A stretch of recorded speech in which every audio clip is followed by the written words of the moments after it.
Pastikan Ratu mendapatkan makanannya tepat waktu dengan pengaturan jam di dapur kerajaan Kastil Windsor yang diatur 5 menit lebih awal. Strategi ini memastikan makanan disajikan tepat waktu, menjaga ketertiban dan kelancaran kegiatan di istana. Aturan jam yang cermat di dapur kerajaan menjadi rahasia keberhasilan dalam menjaga tradisi dan pelayanan istimewa bagi Ratu di Kastil Windsor. Error rate limit. Pada tahun 1985, suara ikonik Aretha Franklin secara resmi diakui sebagai sumber daya alam negara bagian Michigan. Pengakuan ini menegaskan betapa berpengaruhnya kontribusi musik dan warisan budaya yang ia bawa, menjadikannya bagian penting dari ide, entitas dan kekayaan budaya Michigan. Aretha Franklin, yang dikenal sebagai Queen of Soul, tidak hanya menyentuh hati banyak orang melalui karya musiknya, tetapi juga menjadi simbol kekuatan dan keberanian perempuan serta ikon nasional.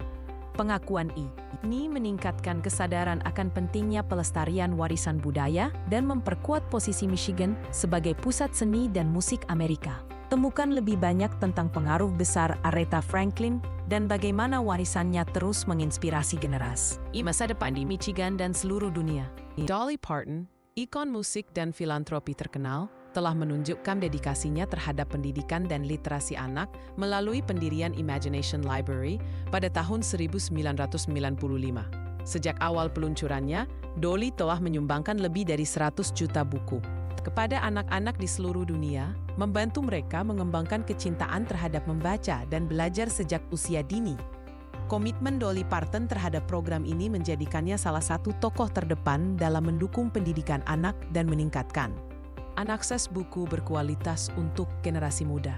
Dengan inisiatif ini, Dolly tidak hanya menginspirasi melalui karya seni, tetapi juga melalui upayanya untuk menciptakan masa depan yang lebih cerah bagi anak-anak melalui literasi. Temukan kisah menarik tentang makalah unik yang diterbitkan pada tahun 1974 di Journal of Applied Behavior Analysis berjudul Pengobatan Mandiri yang Gagal dalam Kasus Writer's Block. Meskipun makalah ini secara eksplisit berisi total 0 kata, beradaannya menimbulkan pertanyaan dan diskusi mendalam tentang proses publikasi, komunikasi ilmiah, dan batasan dalam dunia akademik.